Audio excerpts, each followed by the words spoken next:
تیرے سوا معبود حقیقی کوئی نہیں ہے، کوئی نہیں تیرے سوا موجود حقیقی کوئی نہیں ہے، کوئی نہیں۔ اما بعد فاعوذ باللہ من الشیطان الرجیم، بسم اللہ الرحمن الرحیم۔ وَلَقَدْ آتَيْنَا إِبْرَاهِيمَ رُشْدَهُ مِن قَبْلُ وَكُنَّا بِهِ عَالِمِينَ۔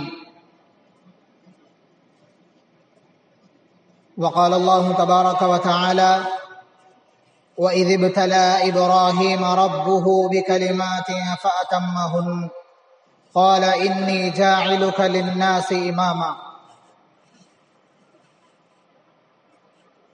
صدق اللہ العظیم۔ محترم حضرات، سامعین کرام،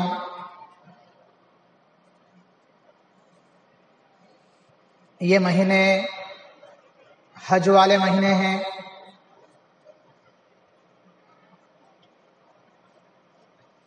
حج عبادات میں ایک اہم فریضہ ہے، اور حج کے بہت سارے ارکان حضرت ابراہیم علیہ السلام اور ان کے گھرانے سے تعلق رکھتے ہیں۔ حضرت ابراہیم علیہ السلام پیغمبروں کے سلسلے کی ایک بہت ہی اہم شخصیت تھی۔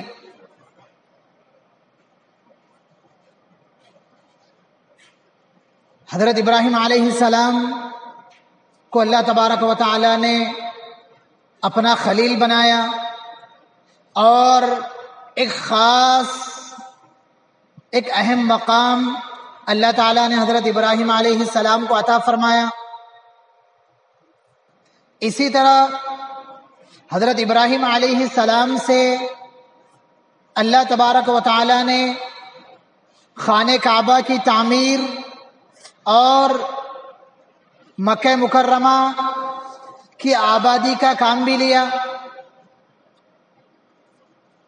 حضرت ابراہیم علیہ السلام خانہ کعبہ کے معمار بھی ہیں، اور مکہ مکرمہ کو آباد کرنے والے بھی ہیں۔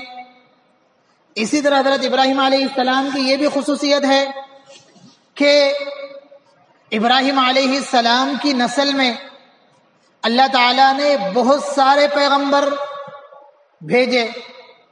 بعض روایات سے معلوم ہوتا ہے کہ ابراہیم علیہ السلام کی نسل میں 18,000 پیغمبر بھیجے گئے، اور آپ صلی اللہ علیہ وسلم آخری نبی حضرت محمد صلی اللہ علیہ وسلم بھی حضرت ابراہیم علیہ السلام کی اولاد ہی میں سے تھے۔ حضرت ابراہیم علیہ السلام کی ایک خصوصیت یہ بھی ہے، لگاتار 4 نسلیں حضرت ابراہیم علیہ السلام کی پیغمبر تھی۔ ابراہیم علیہ السلام خود پیغمبر ہیں، ابراہیم علیہ السلام کے دونوں بیٹے پیغمبر ہیں، اسماعیل اور حضرت اسحاق، اور حضرت اسحاق علیہ السلام کے بیٹے حضرت یعقوب علیہ السلام وہ بھی پیغمبر تھے۔ اسی طرح حضرت یعقوب علیہ السلام کے بیٹے حضرت یوسف علیہ السلام وہ بھی پیغمبر تھے۔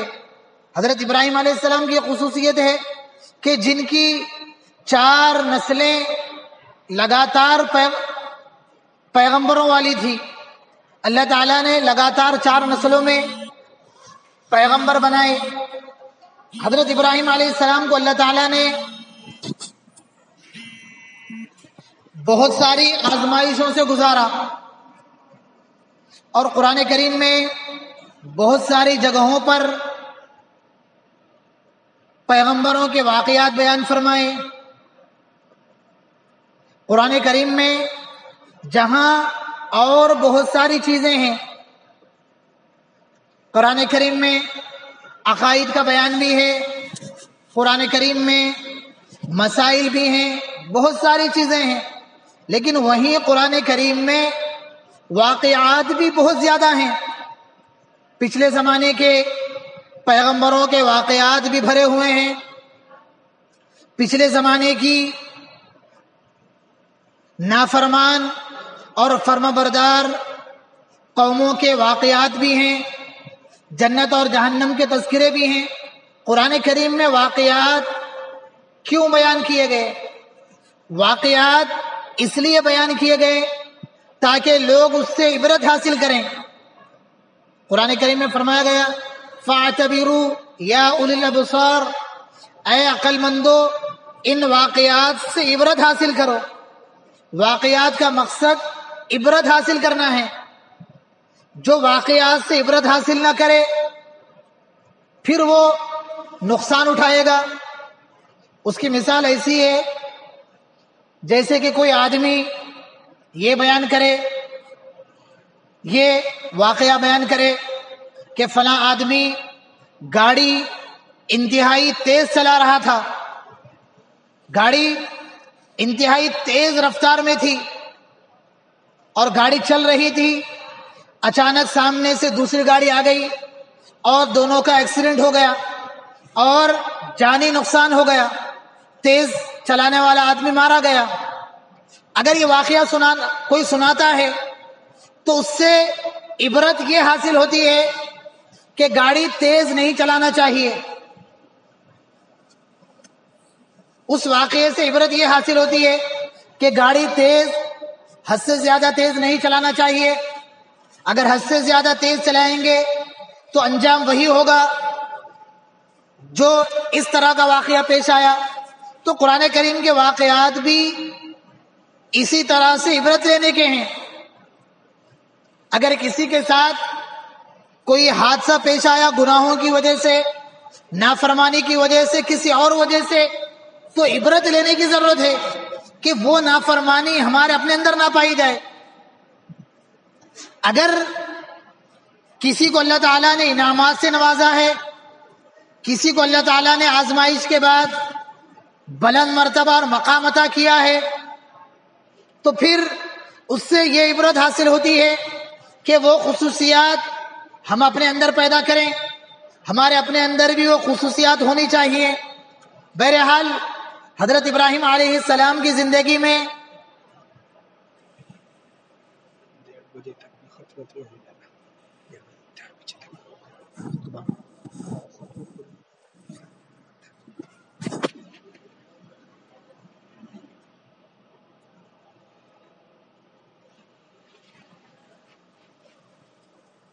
حضرت ابراہیم علیہ السلام کی زندگی میں ہمارے لیے بہت سارے نمونے ہیں، اور قرآن کریم میں بہت ساری جگہوں پر ابراہیم علیہ السلام کے واقعات بیان فرمائے، اور بیان کرنے کا مقصد ہی عبرت حاصل کرنا ہے۔ جو خوبیاں حضرت ابراہیم علیہ السلام میں تھی ان خوبیوں کو ہم اپنائیں، جو خصوصیات حضرت ابراہیم علیہ السلام میں تھی وہ چیزیں ہمارے اپنے اندر پیدا ہوں۔ حضرت ابراہیم علیہ السلام کی پوری زندگی آزمائش میں گزری اور سخت ترین امتحانات لیے گئے، سخت ترین آزمائشوں سے گزارا گیا۔ آزمائشوں سے گزارنے کا مقصد مضبوطی پیدا کرنا اور تربیت کرنا ہوتا ہے۔ بہت سخت ترین امتحانات سے گزارا گیا۔ ابراہیم علیہ السلام کا ایک امتحان یہ ہے کہ ابراہیم علیہ السلام تنے تنہا اللہ تعالیٰ پر ایمان لانے والے ہیں، اور ابراہیم علیہ السلام کے علاوہ پوری قوم، پوری حکومتیں اور خود گھر کے افراد حضرت ابراہیم علیہ السلام کے مخالف ہیں۔ ابراہیم تنے تنہا دین حق پر ہیں اور ماں بقیہ پوری کی پوری قوم گمراہ ہے۔ اس سے یہ بات معلوم ہوتی ہے کہ آج بھی بہت سارے لوگ اس وجہ سے غلط کاموں میں مبتلا ہیں یا اس وجہ سے لاپرواہی کے شکار ہیں کہ یہ کام تو بہت سارے لوگ کر رہے ہیں، یہ تو دنیا میں چل رہا ہے، یہ تو رواج ہے، یہ تو پورے ہی لوگ کر رہے ہیں، یہ ضروری نہیں ہے کہ جو کام بہت سارے لوگ کریں وہ صحیح ہو۔ کسی بھی کام کے صحیح ہونے کے لیے اللہ کا حکم اور نبی کا طریقہ ہونا ضروری ہے۔ اللہ کے حکم پر اور نبی کے طریقے پر اگر ایک آدمی بھی چلتا ہے تو وہ صحیح راستے پر ہے، اگر لاکھوں کروڑوں لوگ بھی اگر اس راستے کو چھوڑتے ہیں تو وہ غلط راستے پر ہیں۔ صحیح اور غلط کا معیار لوگوں کی کثرت اور قلت پر نہیں ہے۔ جو کام زیادہ لوگ کر لیں، پوری قوم ایسے ہی کر رہی ہے، ہر طرف یہی چل رہا، ہر طرف سود کا رواج ہے، سبھی لوگ لے رہے، تمام لوگ یہ کام کر رہے، دنیا میں یہی چلن ہے۔ دنیا میں کسی کام کا زیادہ ہونا وہ حق ہونے کی علامت نہیں ہے۔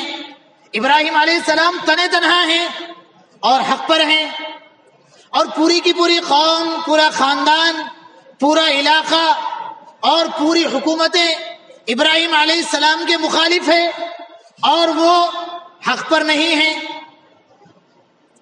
ابراہیم علیہ السلام کی سخت آزمائشیں ہوئیں، ابراہیم علیہ السلام کو گھر بار چھوڑنا پڑا، ابراہیم علیہ السلام کو علاقہ چھوڑنا پڑا۔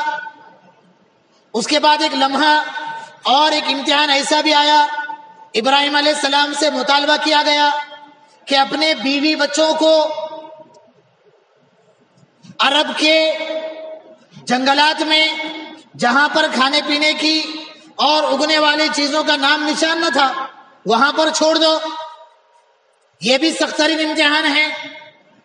ایک لمبی عمر تک حضرت ابراہیم علیہ السلام کو کوئی اولاد نہیں تھی، ایک لمبی امیدوں کے بعد، ایک لمبا عرصہ دعاؤں کے بعد اولاد ہوئی، اور وہ بھی حضرت ابراہیم علیہ السلام بالکل چھوٹے ہیں، گود کے بچے ہیں، اسماعیل علیہ السلام۔ تو حکم دیا گیا کہ مکہ مکرمہ کی وادیوں میں بیوی اور بچے دونوں کو چھوڑ دو۔ یہ بھی انتہائی سخت ترین امتحان ہے۔ آج ہم بیوی بچوں کے لیے حرام چیزوں کو چھوڑ نہیں سک رہے، حلال چیزیں استعمال کرنے کی گنجائش ہے، اور حلال ہمارے پاس بقدر ضرورت بھی ہے، لیکن بیوی بچوں کی خواہشات پورا کرنے کے لیے حرام مال اور حرام چیزیں ہم سے چھوٹ نہیں پا رہی۔ ابراہیم علیہ السلام کو حکم دیا گیا بیوی بچوں کو چھوڑ دو، ابراہیم علیہ السلام نے چھوڑ دیا، اور ابراہیم علیہ السلام سے یہ بھی امتحان لیا گیا کہ ہمارے نام پر اپنے بچے کو قربان کر دو۔ بہرحال ابراہیم علیہ السلام سخت ترین امتحانات سے گزرے، اور تمام امتحانات کا خلاصہ یہی ہے کہ اللہ نے اگر حکم دیا ہے جان بھی قربان، اللہ کے حکم پر مال بھی قربان، اللہ کے حکم پر آل اولاد بیوی بچے بھی قربان، اللہ کے حکم پر سب کچھ قربان کیا جا سکتا ہے۔ ابراہیم علیہ السلام نے تمام امتحانات میں اسی چیز کو ثابت کیا کہ اللہ کے حکم پر سب کچھ چھوڑا جا سکتا ہے، اللہ کے لیے ہر چیز گوارا کی جا سکتی ہے، لیکن اللہ کے حکم کو توڑنا، اللہ کے حکم کی نافرمانی کرنا اور اللہ کے احکام کو پسے پوچھ ڈالنا، اس بات کو کبھی گوارا نہیں کیا جا سکتا۔ یہ حضرت ابراہیم علیہ السلام کے تمام امتحانات کا خلاصہ ہے کہ اللہ کے حکم کو اپنی تمام چیزوں پر مقدم رکھیں، اور اللہ کے حکم پر تمام چیزوں کو مقدم رکھنا ہی یہ ایمانی فریضہ ہے، ایک مسلمان کا اور ایک ایمان والے کا کام ہے۔ بہرحال آنے والے مہینے میں قربانی کا مرحلہ ہے۔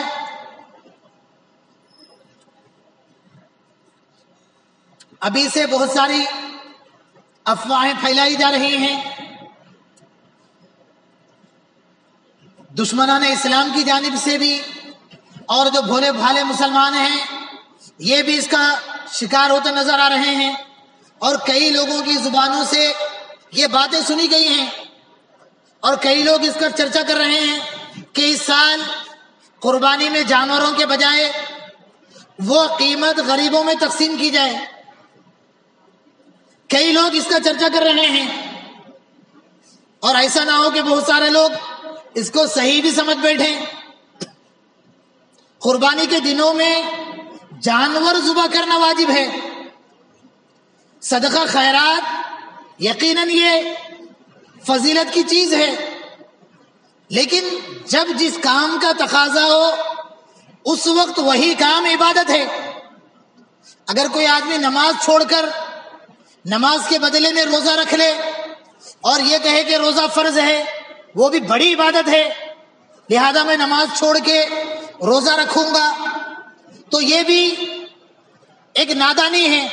یقیناً روزہ عبادت ہے، فرض ہے اور بڑی عبادت ہے، لیکن اپنے وقت پر عبادت ہے، اور نماز اپنے وقت پر عبادت ہے.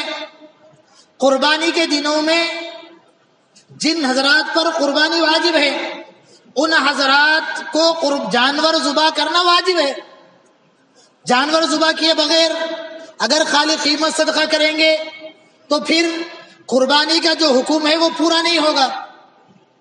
حدیث میں یہ بات ملتی ہے ان 3 دنوں میں اللہ تعالیٰ کے نزدیک سب سے پسندیدہ عمل جانوروں کا خون بہانا ہے. لہذا جن حضرات پر قربانی واجب ہے ابھی ہی سے ذہن بنا لے کہ ان کو قربانی کرنا ضروری ہے. ہاں اگر قربانی واجب نہیں ہے